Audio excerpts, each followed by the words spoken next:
I'm Lori Patch.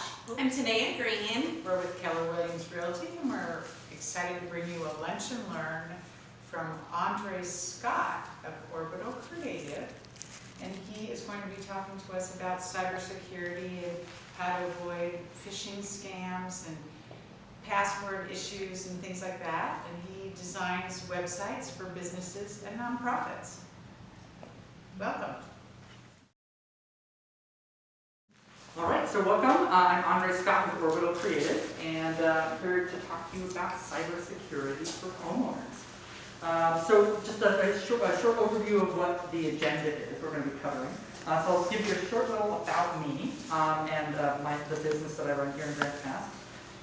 We're going to talk about what cybersecurity is and some of the risks that are specific to homeowners, and then we'll talk about the prevalence of phishing attacks. So I gave that handout there, and we'll also talk about some ways to prevent that. And we'll end with some tips on how you can protect yourself and your home from these sorts of cyber attacks. So first off, again, I'm Andre Scott with Orbital Creative. Orbital Creative works with nonprofits primarily, doing websites, and so we build, manage, and design websites for those companies. I have about 6 years of experience in this type of work, and I've actually lived in Grants Pass for 3 of that. And that's actually where I think I transitioned to Orbital Creative around the time that I moved here to Grants Pass. So I've been as Orbital Creative for about 3 years. So I love living here in southern Oregon Valley. Love the outdoors. My husband and I go hiking all the time, and actually have some plans to go cross-country skiing and snowshoeing up here pretty soon. So I just love living in this beautiful, beautiful place. So today's topic again is cybersecurity for homeowners, and I will say that the biggest thing we're talking about is prevention. There's a whole other talk, I guess, on what you would do if you had your identity stolen or you lost a bunch of money to scammers. There's other steps to talk about there, but I'm going to be talking about prevention and how you can kind of keep this from happening in the first place, which is really the best thing that you can do. So first off, I guess I'll throw it out to the room. What is cybersecurity? So what would you say cybersecurity is? I'm here to learn. Okay, and not knowing is a good answer too. So, well, cybersecurity really Not getting hacked. Not getting hacked. Yeah. Right. So preventing those sorts of attacks on you, right? And yeah, that's really all cybersecurity is it's the practice of defending your digital devices and things like that, and your user data from malicious attacks, whatever that may be, right? And so it's a pretty broad and encompassing topic, but I thought I'd start off with some stories that would help to hopefully illustrate sort of the importance of cybersecurity and things like that. Good. All right. Perfect. So, first up, I thought this one was great. Back in 2017, a casino was hacked and had a bunch of money stolen due to a fish tank. Wow. So they had a fish tank, and it was a smart fish tank. It had these thermometers in it to help regulate the temperature and all that stuff. And somehow these hackers found a way to get through these thermometers to get into their Wi-Fi network and get access to all their things and stole a whole bunch of money. So that was terrifying. Right? I mean, from a fish tank, right? Another one that happened in 2019, it's a little bit closer to home. So they, if you guys are familiar with those Nest thermostats, those smart thermostats that you can put in your home, like control the temperature automatically. And it's actually made by Google, the Google Nest thermostats. And in 2019, a couple in Michigan had their Nest system broken into, and the hackers had all sorts of fun, kind of terrorizing them and things. But they also cranked up the thermostat to 90 degrees. And they couldn't change it because the hackers had remote access to the device. So that's a little scary, right? Because they're able to actually break into their home devices, right? Those are the different sort of smart home things. And on that smart home topic, a lot more people are having those little speakers, just like the Alexa or whatever, to tell, do different things that control just to tell you tips or turn on the lights or whatever. Well, those smart home things, all of those devices are entry points for hackers, right? And so the more you have, the more opportunities they have to sort of break in. And they actually did an experiment in 2021. This was actually done by some of the good guys, right? The people who are the researchers and things who are trying to figure out how we can prevent these things. And they set up a smart home specifically for testing purposes. And over the course of 1 week, they had 12,000 attacks on that smart home. In 1 week, and just from putting it out there, right, and building this house. So and that's kind of alarming, right? Just to have all these people trying to break in, even if they don't get access, right? They're still making the attempt. And more recently, there was a report in 2023, just January of this year, where there was an audit of the U.S. Department of Interior. So this is the U.S. government, federal officials. And again, this was the good guys doing an audit, right? So they did all sorts of things to make sure that no one was actually at risk. But then they attempted to hack into, or to crack the passwords of these government officials. And they found that 1/5 of all of those government official accounts were weak passwords and were easily cracked in minutes. They were actually able to crack all 85,000 accounts in less than 9 hours. So it's definitely a little scary, and especially when the government is struggling to do this as well. But really, that's why it really takes off the onus on the individual to just educate themselves and be aware. That's really the biggest thing that any of us can do, is just be aware of what the risks are and take some sensible steps. So at this time, I guess I'll ask, what do you think are some specific risks that homeowners would face from cybersecurity threats? What are some risks that you think homeowners would face? Well, I've heard they can take over your house, Yeah? take the money out of whatever equity you have in your home. Oh yeah, they can actually take the value of your house away from you, right? Yeah, for sure. Anybody else? They can steal your home from what TV says. Steal your home like in like the deed or something like that? Yeah, in the courthouse or whatever. Yeah, I don't understand it, but I see it all the time. Yeah, for sure. And there's a lot more attention paid to it in the news, on those sorts of things. Yeah. I've got a slow internet connection, so I'm uploading my pictures to Google as we're here. And I'm thinking I'm leaving my computer on and all this extra time that I probably don't have to, and probably that seems like a way to get in, maybe. More time to get in. For sure, yeah. It is an opportunity, right? It is the more devices that you have connected to the internet, that especially are just sitting there, it does give hackers the opportunity to try, right? To try and break in. For sure, exactly. And yeah, so I think all of those are exactly right. And I think that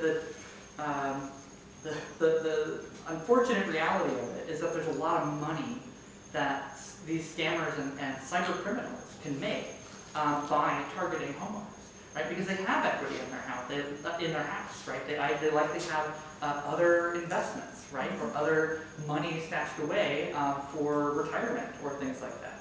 And so, they know that homeowners are a lucrative mark, right? That they want to try and get money from these folks, which is unfortunate. And there are a lot of different ways that they will target homeowners. Some of it is through scams and fraud. Phone calls or emails or things like that. There's straight up identity theft, which is likely how they would, end up stealing the deed or whatnot. They need enough information to convince someone that they were dealing, right? But it can happen. You can lose money or investments, right? But whether you give it away voluntarily or whether they take it from you, that is definitely a real risk from cyber criminals. And they could damage appliances or property, right? If they can control your HVAC system, they could burn out the motor, right? Or, start a fire by overloading the system, right? So those are, things that are just completely outside of your control. And unfortunately, there's no safety net for recovering these losses. So, even the government, the FTC, all that they recommend is to contact your bank. Your bank can sometimes refund money, especially when it's clear and you have documented proof that it was not you and it was a foreign actor. Some cyber criminal took these actions on your behalf. If it's at all murky, they don't have to refund you. They're not required by law to give that money back to you, right? So that's why I really am stressing the prevention side of it, because if it happens, there's really not a whole lot you can do unless you want to go to court and, do all these other things, right? And check your home insurance too, because most home insurance, at least I haven't gotten confirmation one way or the other. I don't believe that most home insurance would cover losses from cybercrime. If there's physical damage, maybe, but monetary damage, definitely not going to be included in that. Some commercial policies may have it, but for homeowners, it's kind of something you want to talk to your agent about. So you all have that handout in front of you, and you've probably heard of this term called fishing. Does anybody like fishing? Does anybody go fishing like on their own time? Probably not the kind that I'm talking about, right? You might go fishing in the river and the road river. But yeah, the fishing with a PH is basically any method where an individual organization is impersonating someone else to trick you into giving them something of value, whatever that may be. There's a lot of different types of fishing. What are some examples that you have heard of, I guess, of fishing? What are some of the ways that you may have heard in the news that these things happen? Catfishing. Catfishing? Yeah. So that's a real emotional one, right? Because they're real playing on emotions. But yeah, that's a type of fishing for sure. Yeah. I've received emails where it looks like an insignia from my bank or something on the email, but that doesn't say my name. It says you need to log in here, and With a big button. yeah, right? that's right. And they look real, but they're not. They look really real, right? And those are all great examples of phishing. And you've probably also gotten those robocalls, right? The phone calls with the robot that the person that kind of sounds like a robot, asking you for something. Those are all types of phishing attacks. They all have funny names, and I talk about some of them, but really it's just a big umbrella term for those types of things. Yeah. About scams, like where someone calls or either through the computer or on the phone and gets involved with some oil rigger thing, this guy on an oil rigger calls women and gets, them involved, and I know someone dealt into that Yeah. very badly and was taken advantage of. And clearly there was dementia involved, and they kept it up. They'd call and explain that, they try to tell her that they needed her to copy both sides of her credit card or social security card and everything and send it to them. Fortunately, she couldn't figure out how to work the copy machine. but this is after thousands and thousands of dollars went. Oh, And I don't know, in a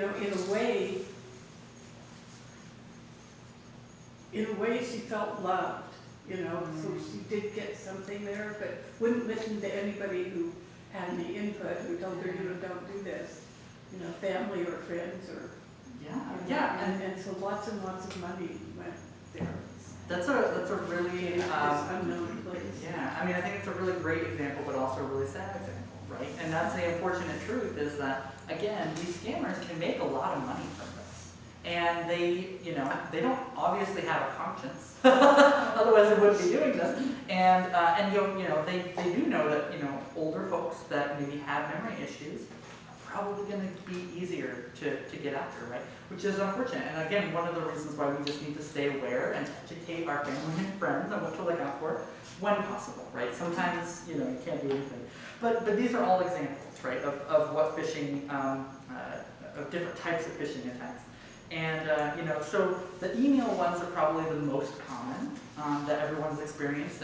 And with that method, most of those cyber criminals, they're kind of using what is termed the spray and pray method, right? They just get a big list of emails wherever they can get it, black market or whatever, and then they just send out as many as they can, knowing that most of them are going to go to spam, they're not going to be seen, or people are going to know, hey, I know what this is. But they don't need that many people to actually, click through and give them their information for it to be valuable to them, right?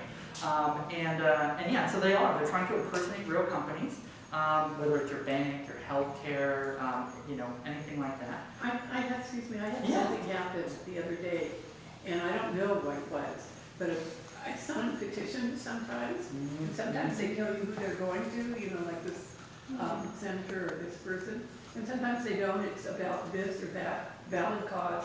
I send out, it went to some wrong people, in the state of Oregon, and they were calling me and saying, I got this email from you, and I have no control over, that thing.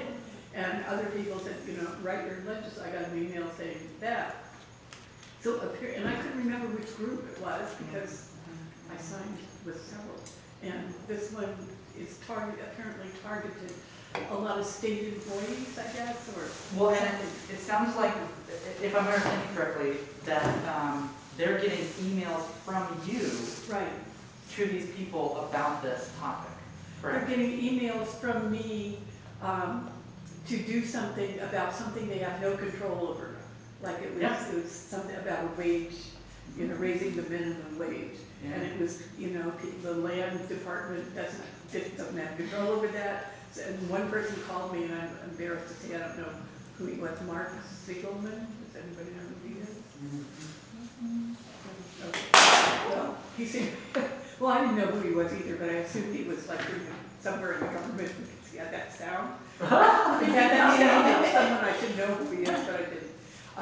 And so emails went out to places they shouldn't have gone. Let's have a good cause. Okay, send it to everybody in the state of Oregon, which is not really too bad, but it's not good. It's not what we want. Yeah, and I can't give any specific advice without knowing more information. I guess the first thing I'd say is I would change your password to your email just to be safe. Because I don't think I need to do that, but what I'm concerned about is that if I sign a petition, they don't always tell you who it's going to. Let Congress know. Right. But not specific. And some of those things. My email is, if I don't click on anything, my computer, the computer that I have a WOW, made by, it's a senior citizen. They've never had a computer hacked. But there are limitations, like I can't update Chrome, they have to do it, it's controlled. But, so I can, they might get into my bank account or somewhere else, but they won't get into my specific computer unless I click on the emails. So I have to avoid clicking on any of those little logons or. Yeah, definitely be aware of all that for sure. Those emails can cause a lot of damage. Individually it can cause a lot of stress and, damage your relationships if they're getting these weird emails from, about things. Why are you telling me about this? I can't do anything. One example that can actually shows the damage of how this happened on a larger scale is there was a healthcare provider in the United States called Elara Clara. I'm not exactly sure, but it's where they're located. But it's a healthcare provider primarily for like care homes and senior citizens. And these hackers targeted 2 employees who worked at this company and were able to gain access to their email. And through that, they were able to actually get all of the personal records for over 100,000 of those elderly patients. Which included their bank information and social security numbers. So that's, just from, people being able to get access to your email or things like that, it can really cause some big problems. I mentioned robocalls, and that's another way that people kind of take advantage of folks. And, I think oftentimes they actually call this type of phishing, vishing with a V, vishing, voice phishing. And sometimes they actually use real people for these types of attacks, right? Kind of like you were talking about with the. I've gotten those, Yeah. Saying that, I'm calling you about your computer, and I said, thank you for calling. And other, things, sometimes I can just tell, because the sound, there's a moment before they actually come on the line, Oh, and you yeah. can tell that it's like a big bang or something, Mhm. that something's not right.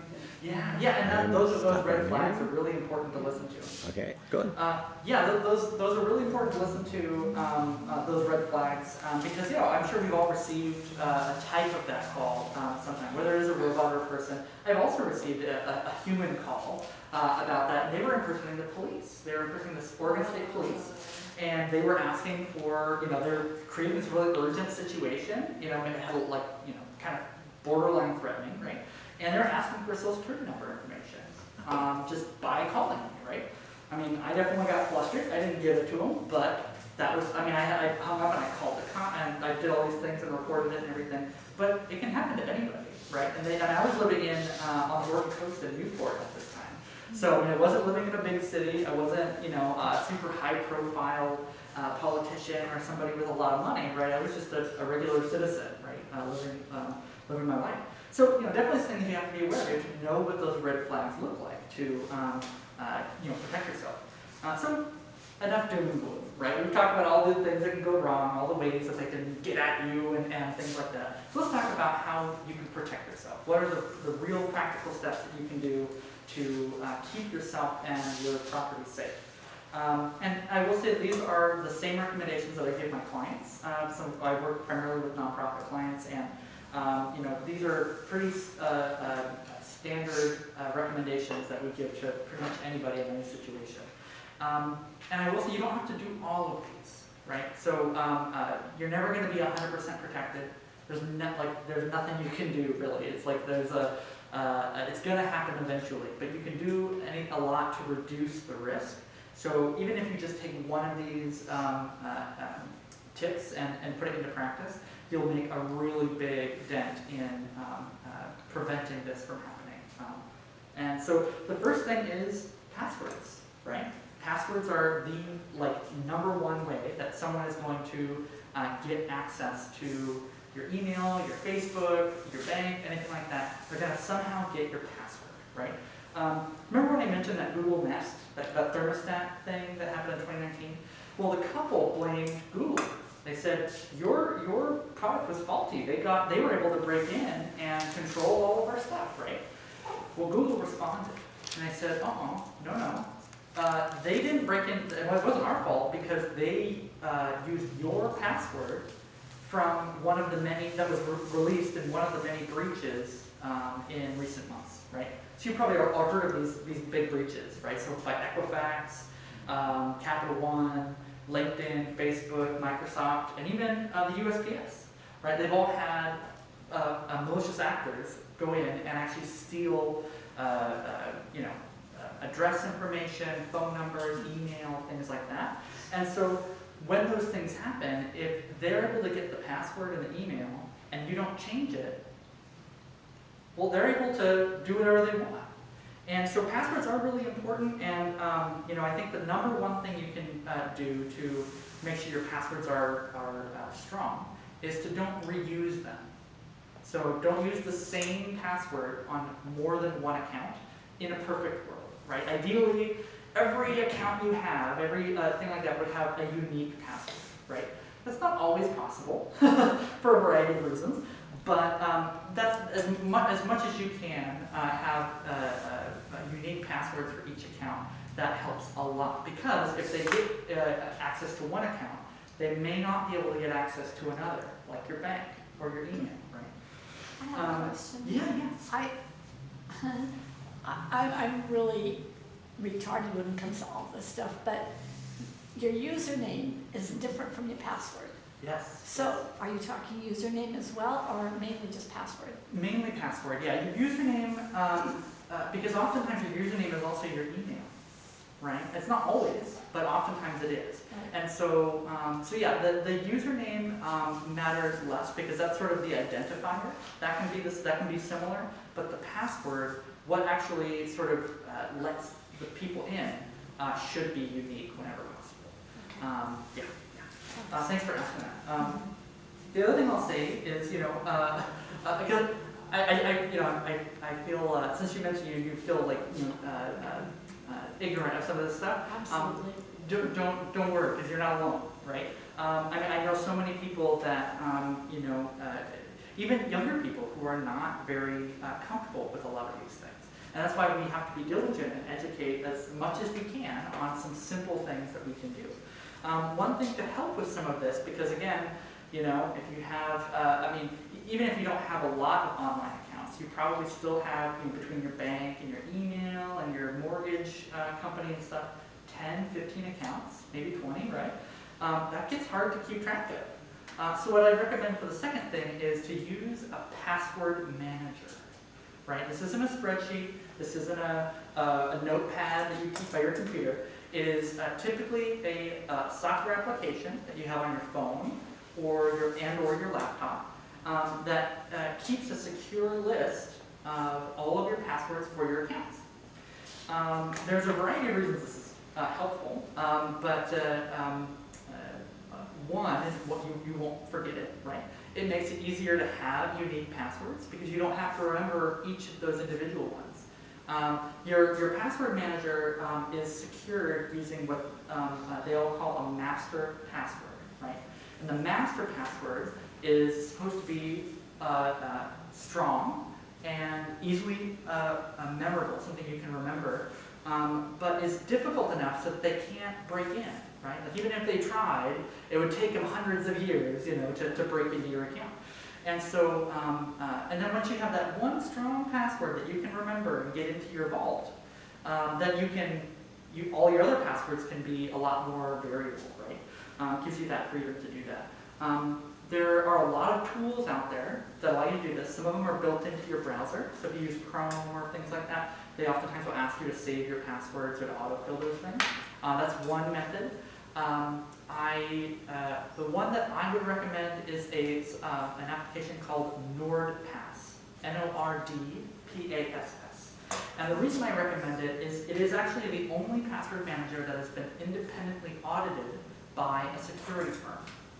And this became really important recently because there was another long-standing password manager called LastPass that recently had a very unfortunate breach where they actually, malicious actors got access to the vaults, the actual encrypted thing. So the danger of that, though, that means that they have as many chances as they want to try and crack it.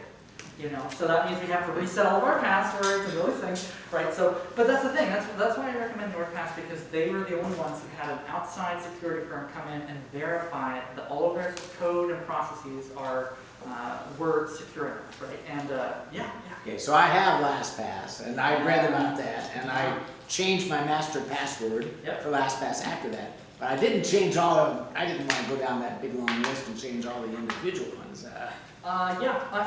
So the unfortunate truth of the situation is that, yes, it's a good thing changing your master password. That's the first best thing you could do. Unfortunately, these malicious actors could eventually get access to those other passwords. So even though you've changed your master password, with all those other accounts having the same password since the breach, they could get access to that. I'm in the same situation because I've used LastPass for a number of years, and I have, a couple hundred accounts that I've had to, start slowly changing passwords on and things. So yeah, it's a real headache when these sorts of things happen. Through them, okay. Yeah, it's just, slow, as much as you can. The most important ones you want to prioritize are your email and your bank, those important ones, right? The other ones, if they get into your photo bucket, or I don't know, some quiz site or something like that, it's not a big deal, but prioritize the important ones. Question? Yeah. When we're changing our passwords, so I usually will just add one more letter or one more little character to the end so that I can still remember, what it is, and it's just, which version of this is that terrible? It's not super great, and that's actually a good segue to the next one, which is the third recommendation on passwords is to use long, memorable passwords over the short, complicated ones, right? So why should you do this? Well, I'm not going to go into too many details because it involves some complicated math that I'm pretty sure I don't even understand. But they found that if you use the short password that was like some crazy word that had some letters and numbers and stuff, replacing things in the middle of it, like we've all been taught over the past number of years, versus a 4-word password using random common words, all lowercase, right? The example that is often used for this is correct, horse, battery, staple. All one word, all spelled out, right? So correct, horse, battery, staple, all lowercase, right? The first one, with the random letters and stuff like that, would take 3 days to crack. 3 days. The 4-word one would take 550 years. So again, math, entropy, some weird stuff as far as like how they're going to actually do it. But yeah, so in general, the longer you can make it, with it being memorable, the better, right? Now, I would say, again, back to password managers, if you have one of those super strong passwords for random words or whatever, use that for your master password.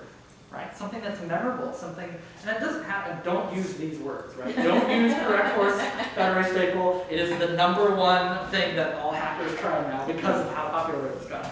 But it's a good example to show you that if you choose just 4 random words, and make them random, right? Don't be like, oh, let me in Facebook, right? Or whatever. Like, make it completely random, and honestly, most companies, though, they require you to add a number or a symbol, right? They force you to do that. So you obviously can't just use all lowercase. So add a capital letter where it makes sense, right? Like at the first letter of the word or whatever. Add an exclamation point or a dollar sign or whatever somewhere in there as required, and that just makes it even harder.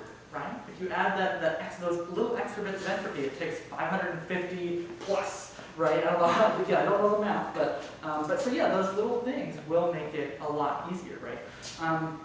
Now again, those schemes get hard to remember after a time, right? So that's again where I just kind of will lean on password managers, but yeah, I would definitely recommend aiming for longer passwords over short, complicated ones that you can't remember whenever possible, right? Whenever possible. So, passwords, big thing. The second thing I'll recommend is multi-factor authentication. Right? Has anybody heard of this? Sometimes it's called 2-factor authentication, things like that. And really all it is that it is basically requiring something else other than just your password. Typically, it's a phone or some device that you have on you, right? But it can be, sometimes they have little key code, USB things or things you can keep on your wallet, physical devices, but most often they're software things. And the reason that these are helpful, and actually you probably have already experienced it if you have a bank, if you have an online account with a bank. They'll send you a one-time code, right, to your email or to your phone, right? They'll send you a text message with this number you have to put in. So those are all types of multi-factor authentication, and that is going to add another layer that will prevent people. So even if they get your password from one of these breaches, right? That means that when they try to log in, it's going to ask them for a code they're not going to have access to, and so now they're blocked, right? And typically they're just going to move on to the next one. They want easy marks, right? But that's why the multi-factor authentication can help, and a lot of them do have those text message options, right? And you would actually, and I should say, you actually set up these multi-factor authentications with the company you have the account with.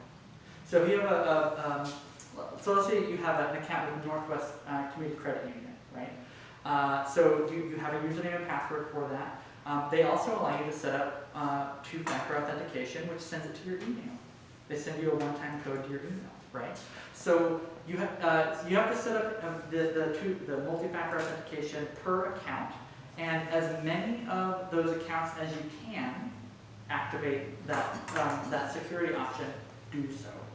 Prioritize your bank, prioritize your email, and things that if someone got access to would be really bad, right? Email is actually the #1 thing you want to secure, because if they get your email, they can get everything else.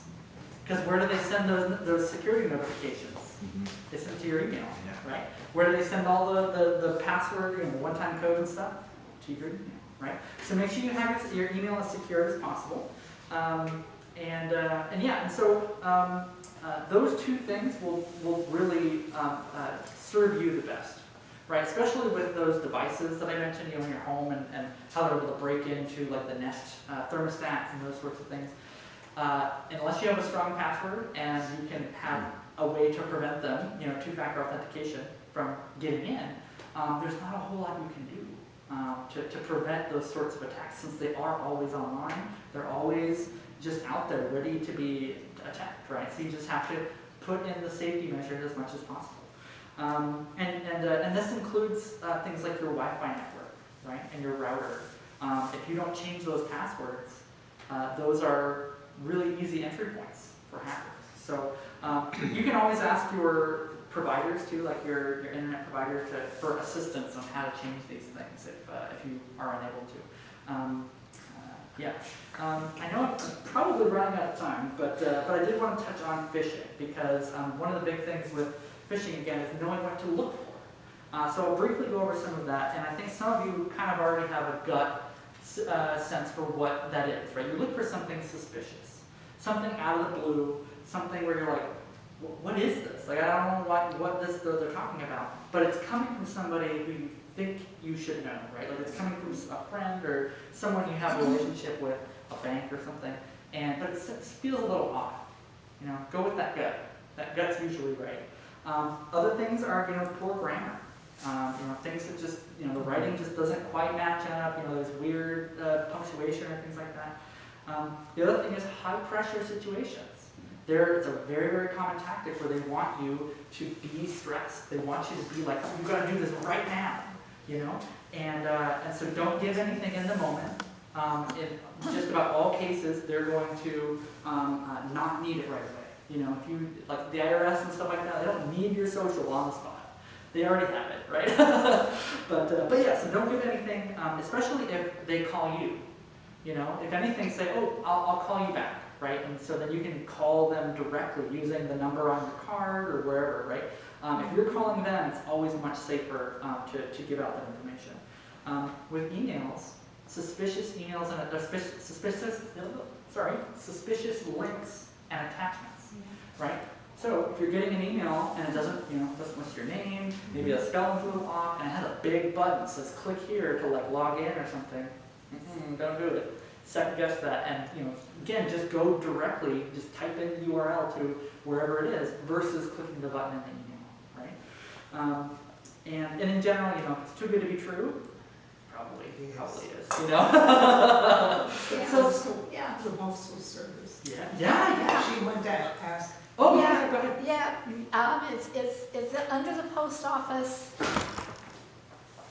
page, and it said postal stamps, and you can get stamps from 2016 on. They're old, but I don't care if they're Santa Claus. If for $27.50 versus $63 as they are now for a roll of stamps. So you're asking if that's legit? Have you heard of that? I have not, no. So where are you hearing it? Is it on their website? Well, it's on the page of U.S. Post Office. Okay. And then you scroll down like 3 things down, and it's cheap postal stamps or something. If it's on their website, USPS.gov or whatever their domain is, then yeah, I would say that's pretty legit. You click on their thing to get more information, double check. But in most cases, if it's on their website and it's like you typed in the right address, then it's probably safe. You do want to be careful of those sponsored ads. When you type in Google and you type something and it has those first things that are ads. Yeah, right? Well, a new tactic is that people are creating those ads that look like real companies and take you to websites that steal your information. So just be cautious when you're looking, you know, again, make sure you're on the right site, check the URL, make sure it looks right?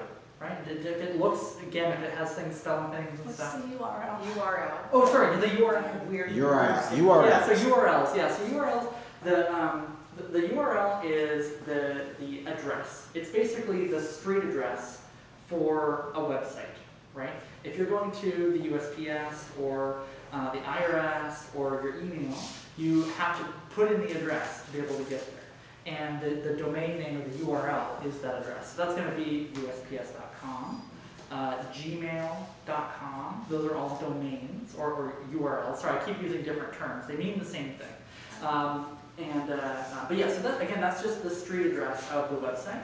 And in general, like, you know you're at the right street address, then you're probably safe, you know. But if you click on a link in your email and the street address looks funky, you know, it has some things at the end that don't make any sense, and the beginning of it doesn't match up with what you expected, probably not a good idea. If it has a strange name, Rascals said, you know, I go to a computer class and they say, you know, they'll have another name in there, in the middle, so you have to Yes. watch carefully. Yes, yeah. So yeah, you definitely have to watch carefully, and again, one of the recommendations on the sheet is just think before you click, right? Just take a second and look at a few different things and just make sure there's no red flags, right?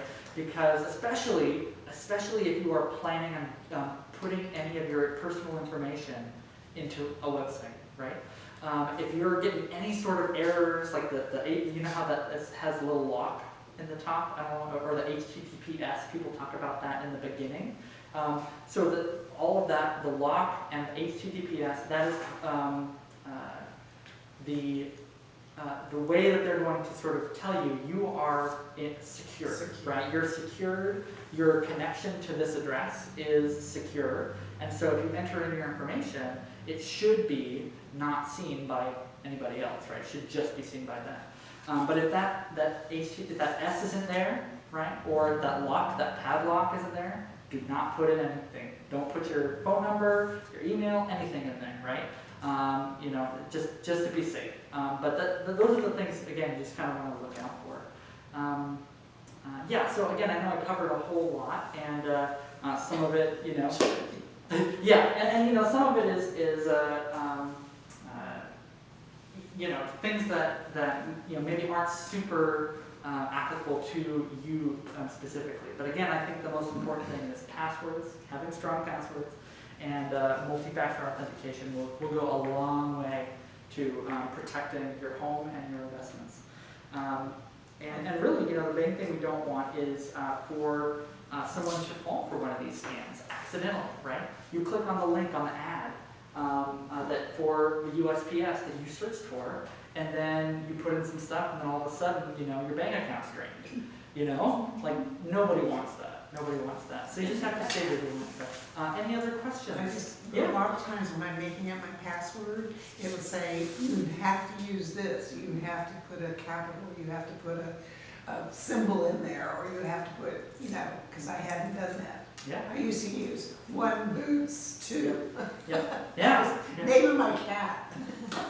Yeah. In the beginning, many years ago. Yeah. Well, and you know, They again, won't let you do that. they won't, no, but so I mentioned the U.S. Department of Interior, they actually found that a surprising number of those passwords were password with a capital P, 1, 2, 3, 4, exclamation point. That was one of the passwords for a government agent, right? The other one was change me now.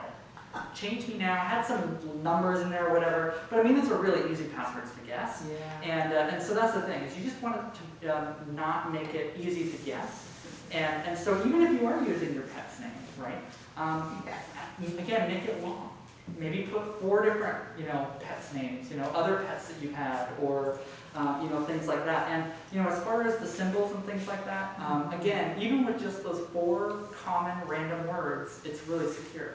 They're going to make you put other stuff, so just put what they require, right? And do it in a way that, again, makes sense to you. If you're remembering it or something like that, you want to make sure you can remember it again. If you're using a password manager, even better. But yeah, you know, definitely make it. I was afraid to do the password manager. I don't want anybody to have it ever.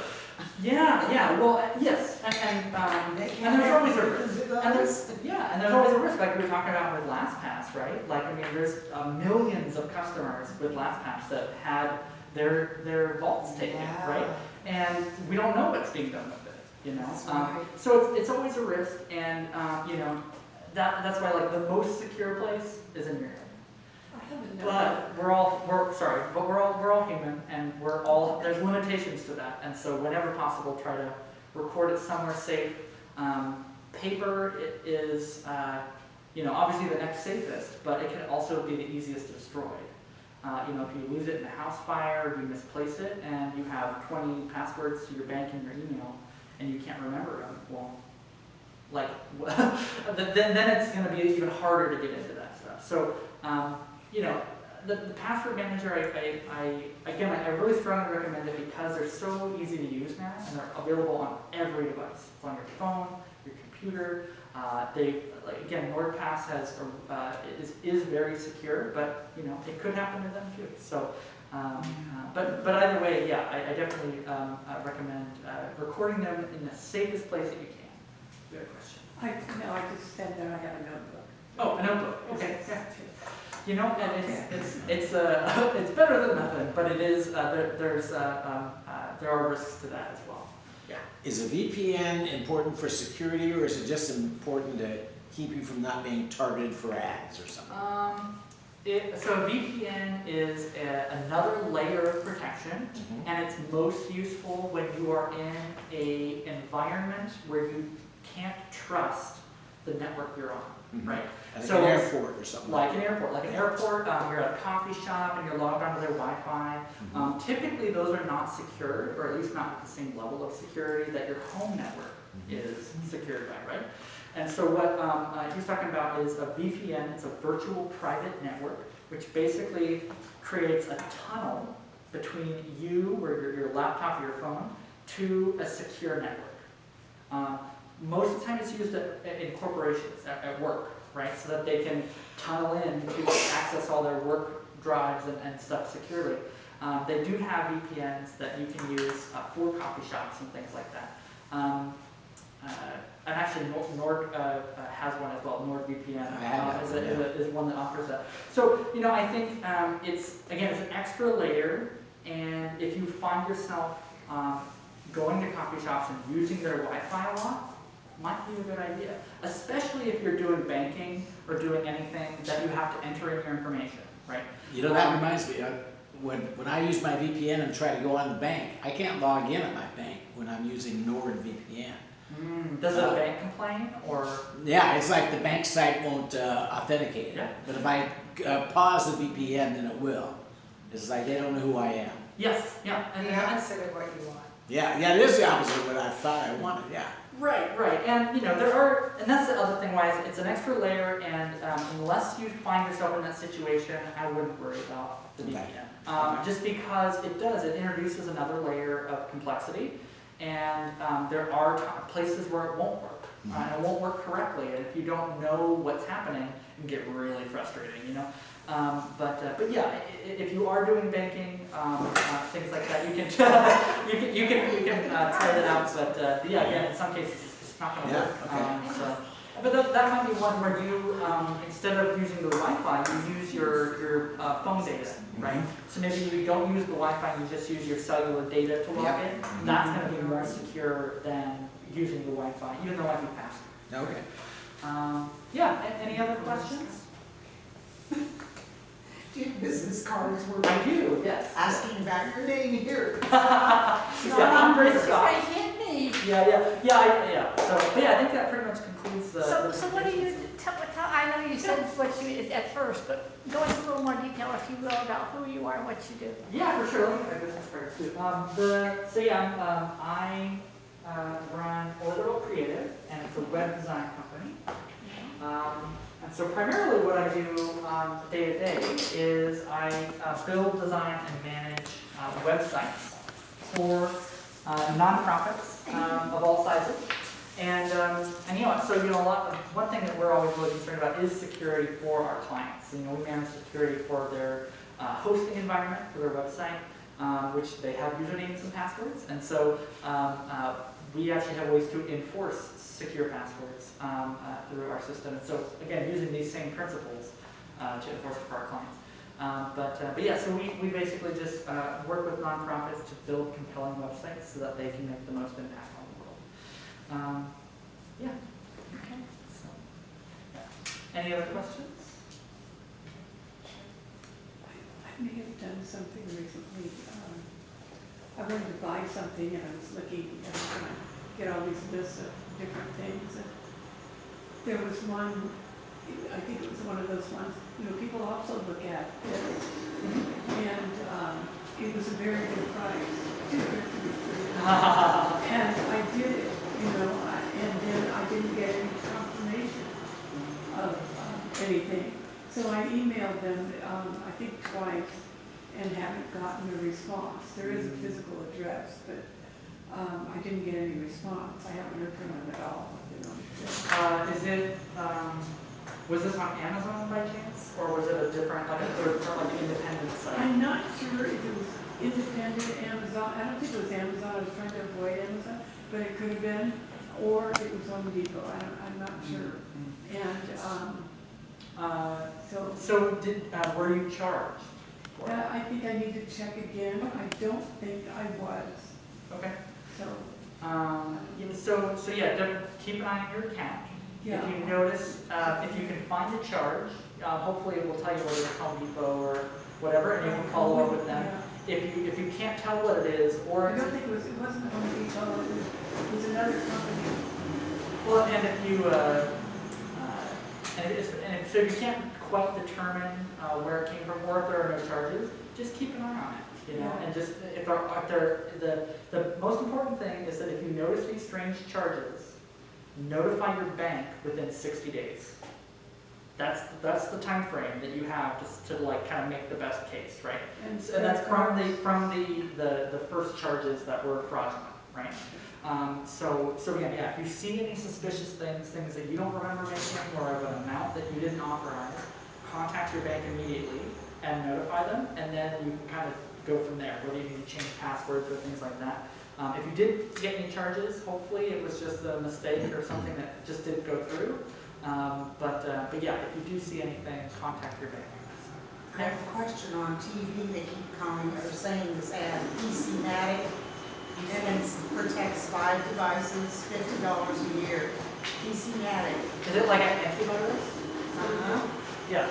I'm actually not. I don't know. I want to know. Oh, what it gotcha. is. That sounds like a good deal. I'm It's not- made in the United States. It's Well- not from another country. That's good, I guess. That's So what they say. I don't know anything about PC Mag personally. I don't know that software, but that they do have different antivirus or things like that for multiple devices, right? Things that work on your phone and your computer, your laptop or whatever. And they can be a good layer of protection, especially if you find yourself in situations where you are maybe more at risk, right? Things like you are traveling a lot and you're in airports a lot, right? Or coffee shops. Maybe you have grandkids that are always using your phone and installing weird apps, right? Those are all things that could put you at more risk, and those antivirus and things like that can notify you and or prevent bad things from happening. But in general, I would say the password and multi-factor stuff is going to make more of an impact than antivirus will, especially if you're not doing a whole lot. If you're just going to Facebook and you're doing basic online shopping or whatever. I'm not on Facebook. No, you don't have to. Well, I mean, I'm not on Facebook. no Facebook. But I get spam every day. Someone just tried to get into your Facebook account. It goes to spam. I just don't even open that. Click, off. That's I good. don't do any of those things. Yeah, no, and again, by not doing that, that's reducing the opportunities for that, right? Which is again, I think, even more reason, like if you're not in risky situations, then those sorts of antivirus are not going to be super effective or super needed especially if you have strong passwords and things like that. So that's gonna Well, again. it's no longer one boots two. Yeah, right. You've upgraded. 15, 20 years ago. Yeah, for sure. I feel terrified because our whole home is filled with entry points. We have Oh, yeah.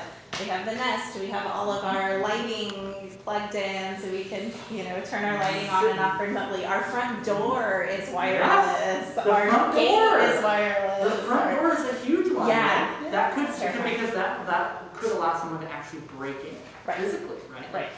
Now I will say I have all those devices too, right? And they're only going to get more common, right? Because more and more we've really liked the fact that you could just tell this box to turn on the lights and it happens, right? Right. Or set the thermostat to 7 degrees or whatever. Right. House sitter locks yourself out of the house. You can get her back in. Just remotely. It's super convenient, and that's again where just the strong passwords and multi-factor authentication, that's really the best you can do for the Internet of Things, all those Yeah, devices. I need to go change all my passwords. They're not good. And your router, and your Wi-Fi network. Okay. Because if those are all the default, then that means it's easier for them to Right. actually get into your network. So, That makes sense. but again, yeah, all comes down to password. One day they'll probably figure out a way to do away with passwords, and it's just, we have some sort of thumbprint or something, but it's a necessary evil right now. So. Now, when you say router and Wi-Fi password, the router is to get in the router program. That's not the same as going to somebody's house and saying, "What's your Wi-Fi password?" Yeah, no. That one doesn't matter, right? No, they both do. They both do. Yes, they both do. So now, oftentimes those home networks, you'll have one sort of primary network, and then you have a guest. Right. Right. The guest network it can be much simpler. Right? Okay. Much easier for guests because those guest networks typically are more limited. They don't have the same access to the full network. Oh, okay. Because they're intended for people to get on easily, right? Okay. But the main one should definitely be as strong as you can make it. Whether okay. it's the 4 common words and the symbols and stuff. But again, with the router, the reason why to change that is because a lot of those are set to the default that the Yes, manufacturer, and yeah. those are all publicly available Right. for recovery purposes. So if you never change it, that means anybody can find out the model of your router. They can get admin access to your network and do all sorts of fun things. Well, not for you, but for them. So now again, some of these things are not necessarily easy to find or easy to update. So you may need to ask for help from your internet service provider to kind of help show you where to do this. Maybe there's a relative that can help update these things for you too. But yeah, it is you want to update both ways if possible.